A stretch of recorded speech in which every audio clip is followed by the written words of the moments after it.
Mes chers collègues, la parole est à Monsieur Mariani. Pour les Républicains. Merci, Monsieur le Président, Monsieur le Ministre, Messieurs le Président de la Commission des lois, Madame le rapporteur, mes chers collègues. Depuis près de 2 siècles, la France accueille les personnes persécutées dans leur pays d'origine. Ainsi, la Constitution de 1793 proclamait déjà que le peuple français, je cite, « est l'ami et l'allié naturel des peuples libres » et qu'il donne asile aux étrangers bannis de leur patrie pour la cause de la liberté. Et en 1946, 5 ans avant la signature de la Convention de Genève de 1951, nous avons inscrit dans le préambule de notre Constitution que, je cite, « tout homme persécuté en raison de son action en faveur de la liberté a droit d'asile sur les territoires de la République ». Le droit d'asile est donc profondément ancré dans notre histoire, dans notre culture, dans notre civilisation. Et Madame Crozon, quelles que soient, à mon avis, nos idées politiques ou notre position dans cet hémicycle. Fidèle aux valeurs qui fondent notre République, la France a toujours su accueillir les personnes persécutées dans leur pays d'origine. Aujourd'hui, c'est l'honneur de notre pays d'accueillir les chrétiens d'Orient, irakiens, syriens, victimes de la barbarie de l'État islamique.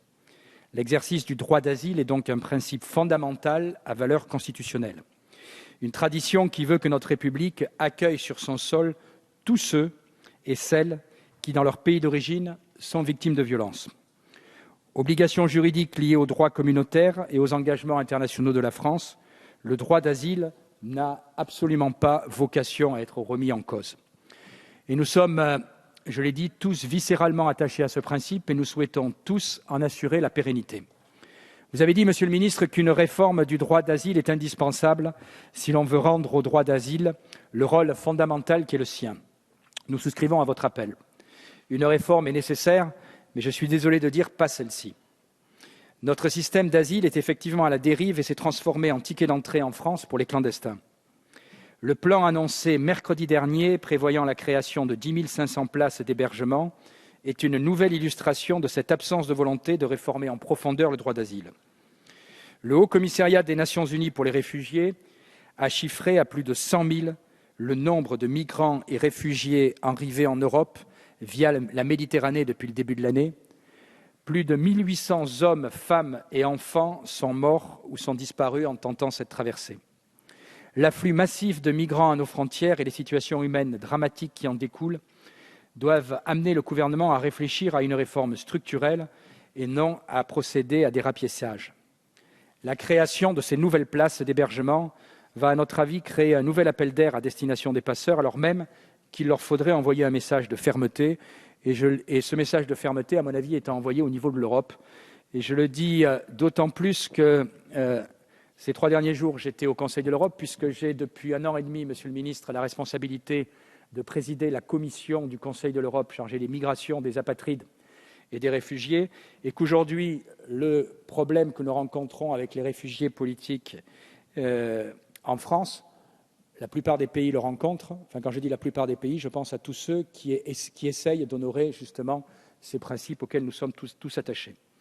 Nous nous retrouvons donc aujourd'hui pour débattre en nouvelle lecture de ce texte, et je ne peux que constater l'aveuglement idéologique de votre majorité sur ce point. Les solutions proposées ne permettront pas de sauver durablement notre politique d'accueil des demandeurs d'asile et je crains qu'une fois de plus, dans quelques années, on se retrouve. J'ai le souvenir avec Monsieur le Président de la Commission des lois ou Madame la rapporteure de plusieurs textes déjà identiques dans cet hémicycle et je crains que ce texte ne soit pas le dernier. Le texte adopté par le Sénat reprenait contre l'avis du gouvernement un grand nombre de nos propositions et je pense aurait permis d'atteindre un juste équilibre. Compte tenu de l'obstination des partis de gauche à ne pas vouloir renforcer les mesures d'éloignement des 40 000 déboutés du droit d'asile, la commission mixte paritaire n'a pas pu, hélas, aboutir. La semaine passée, la commission des lois de notre Assemblée a détricoté une à une les avancées sénatoriales. En conséquence, le projet de loi soumis aujourd'hui à notre examen passe totalement à côté des véritables réformes et risque d'aggraver les dysfonctionnements existants. Je peux vous dire aujourd'hui l'immense inquiétude que votre politique nous inspire. Aucune mise en garde ne vous a malheureusement fait prendre la mesure de la gravité de la situation, ni celle de la Cour des comptes, qui, dans son relevé d'observation de février dernier, dit clairement, Monsieur le Ministre, que la politique actuelle, je cite, est au bord de l'embolie, ni celle des 3 corps d'inspection qui, dans un rapport d'avril 2013, pointait avec force les dysfonctionnements existants. Ni celle des parlementaires. Éric Ciotti, rapporteur du budget d'asile, depuis 3 ans, tire la sonnette d'alarme sur l'insoutenabilité financière de cette politique. Ni celle du comité d'évaluation et de contrôle, ni même celle des Français qui souhaitent que le droit d'asile retrouve sa véritable vocation et qu'il soit mis effectivement fin aux abus. Monsieur le ministre, tout au long des débats à l'Assemblée nationale puis au Sénat, vous avez rappelé à juste titre que le système était à bout de souffle et qu'une réforme s'imposait. Nous partageons ce constat, mais nous regrettons que celui-ci ne s'accompagne d'aucune mesure concrète pour y remédier de manière durable. Nous connaissons tous sur cet hémicycle les causes de cette dérive. Le système implose. Tout d'abord sur l'effet de l'augmentation constante des demandes. En 2014, 65 000 demandes d'asile ont été enregistrées dans l'Hexagone, soit une augmentation de 82% entre 2007 et 2014. Cette hausse des demandes s'explique surtout par un détournement de procédure de la part d'étrangers qui voient dans la procédure d'asile un moyen comme un autre de se maintenir clandestinement en France sans droit ni titre. En effet, force est de reconnaître que le droit d'asile est aujourd'hui détourné. Certains immigrés invoquent le droit d'asile, mais sont en réalité poussés à migrer pour des raisons économiques. En conséquence, les délais d'examen augmentent. Les chiffres officiels avancent le chiffre de 16 mois en moyenne. En réalité, si on prend en compte les délais cachés, la durée moyenne est estimée à 19,5 mois selon le rapport de la mission conjointe des inspections générales. Le stock de dossiers en attente d'examen s'élève quant à lui à plus de 30 000. Cette longueur des délais conduit incontestablement à un détournement de la procédure à des fins d'immigration. Le cercle vicieux se met en place et il ne date pas de votre gouvernement, parce que je me souviens très bien de la réforme faite sous Villepin, qui était ministre de l'Intérieur, où déjà c'était quasiment le même constat. C'est-à-dire, c'est pour ça que j'ai l'impression, excusez-moi, dans cet hémicycle où je vieillis, où l'histoire bégaye, où hélas on n'arrive pas à résoudre les problèmes, mais c'était certainement les trois, c'est les trois à la fois, mais que en réalité, à chaque fois, dans chaque loi, et je crains que la prochaine soit la même, on dénonce les délais qui s'allongent et le constat qui est le même. Et donc, le cercle vicieux se met en place une fois de plus en renforçant l'attractivité de notre système d'asile et donc son engorgement. L'allongement des délais s'auto-entretient. Loin de régler le problème, votre projet de loi va avoir pour effet de rallonger les délais de traitement. Un exemple parmi d'autres, votre majorité a allongé le délai à l'issue duquel le demandeur d'asile doit présenter sa demande d'asile après son arrivée, le portant à 120 jours au lieu de 90 prévus initialement. La Cour des comptes évalue le coût des demandeurs d'asile à près d'1 milliard d'euros en 2013, soit une hausse de près de 60% en 5 ans. Sincèrement, pourquoi ? Puisque chacun est d'accord au moins sur un diagnostic. C'est que les procédures sont trop longues pour ajouter 30 jours et passer de 90 à 120 jours. Franchement, quelqu'un qui est sur notre territoire, qui au bout de 90 jours n'a pas fait de demande d'asile, qu'est-ce qui fait que d'un coup, les 30 derniers, ils découvriraient qu'ils doivent faire cette demande. Et on sait très bien tous, quand on est de bonne foi dans cet hémicycle, que très souvent, quand on regarde les délais, on s'aperçoit que ces délais, les dossiers sont déposés très souvent plus près du 120e jour, enfin plus près à ce jour du 90e que du premier. Plus grave encore, la Cour des comptes évalue le coût induit par les personnes déboutées du droit d'asile à 1 milliard d'euros. Autrement dit, le montant dépensé pour les déboutés est équivalent à celui consacré aux demandeurs d'asile. Pourtant, ceux-ci sont des personnes en situation irrégulière qui se maintiennent illégalement sur le territoire.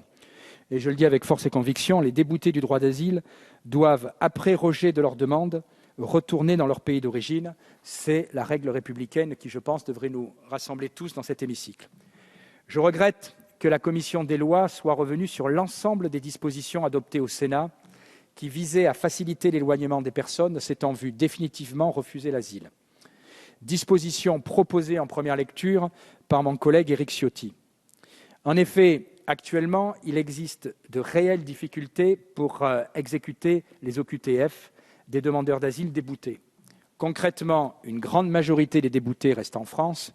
Seul 1% des déboutés de la demande d'asile quittent effectivement le territoire. Ce n'est pas tolérable et je ne me souviens plus des termes exacts du tweet qui était dénoncé d'Éric Ciotti, mais il dit hélas la vérité. Je veux dire, les demandeurs d'asile et la procédure des demandeurs d'asile sont depuis un certain nombre d'années la principale fabrique de sans-papiers, parce qu'en réalité, chaque procédure a des failles. Vous avez repoussé avec une certaine arrogance notre proposition que la décision définitive du rejet prononcée par l'OFPRA ou la CNDA vaille obligation de quitter le territoire français. Et je pense que cette obstination est regrettable, qu'elle aurait permis de simplifier les procédures, d'accélérer les délais de traitement et d'alléger un peu le travail de la justice. Rien ne dissuadera donc les migrants qui arrivent sur notre territoire, pas même l'obligation de quitter le territoire en cas de rejet de leur demande, puisque dans la grande majorité des cas, l'OQTF, je le disais, n'est pas effective. Des dizaines de milliers de candidats à l'immigration clandestine, qui ne sont pas de vrais réfugiés politiques, détournent ainsi les procédures pour se maintenir illégalement en France, ce qui justifie l'écœurement de la part de nos concitoyens et à juste titre. Au final, mes chers collègues, votre texte, à mon avis, est totalement silencieux sur la question de l'éloignement des demandeurs d'asile déboutés. Pourtant, tant que la question de l'organisation systématique et rapide de leur retour ne sera pas réglée, le système ne pourra pas fonctionner correctement et sera le jeu des filières. Par ailleurs, faut-il rappeler l'explosion des coûts de la politique publique d'asile en termes d'hébergement. En effet, dans la mesure où les centres d'accueil des demandeurs d'asile sont pleins à craquer, les demandeurs d'asile sont admis dans des structures d'hébergement d'urgence. Il s'agit en principe, comme son nom l'indique, d'un dispositif d'urgence, mais dans les faits, on le sait tous, c'est devenu la norme. Par conséquent, les dépenses consacrées à l'hébergement d'urgence sous la forme de nuitées hôtelières se sont là aussi accrues. L'une des solutions aurait été de résoudre la question de la présence indue des déboutés dans ces centres. Dans certains départements, on compte 34% de déboutés en présence indue en CADA. Le Sénat avait prévu une restriction de l'accès à l'hébergement pour les étrangers déboutés de leur demande d'asile.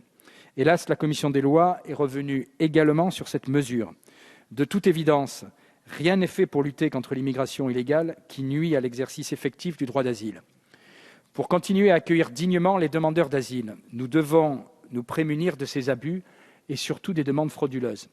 Sans une politique ferme en matière d'asile, votre majorité continue d'adresser un signal d'encouragement aux filières clandestines. Ce texte aurait pu être l'occasion d'aborder toutes ces questions pour assurer la pérennité d'une tradition républicaine qu'est le droit d'asile sur notre territoire. Hélas, je le répète, ce texte n'est pas au rendez-vous. Le texte soumis aujourd'hui à notre vote n'atteindra pas ses objectifs, contrarié par la recherche permanente du compromis politique interne à votre majorité.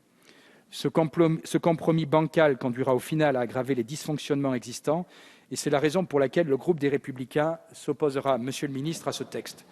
Je rajouterai un mot plus personnel. Après les 2 années de présidence de la Commission des migrations, des réfugiés et des apatrides au Conseil de l'Europe, puisque vous le savez, Monsieur le ministre, le Conseil de l'Europe rassemble les 47 pays, dont la Turquie, entre autres, qui sont au Conseil de l'Europe.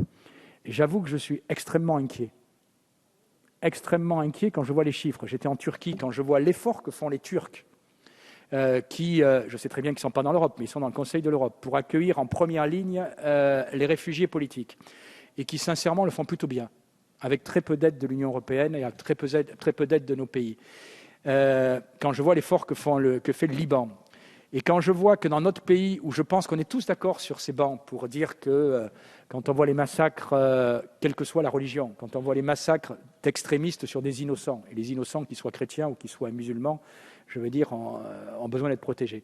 Et qu'on voit, et c'est ça qui me révolte, qu'on voit que la procédure est totalement aujourd'hui détournée, et qu'en réalité, nos démocraties se retrouvent totalement submergées parce qu'on n'arrive pas je cherche un mot plus élégant que le tri, mais à faire la différence entre les vrais demandeurs d'asile, ceux qui sont réellement persécutés, et ceux qu'on peut comprendre, qui cherchent une meilleure vie, parce que dans leur pays, la pauvreté fait qu'on cherche à mieux vivre, et c'est humain.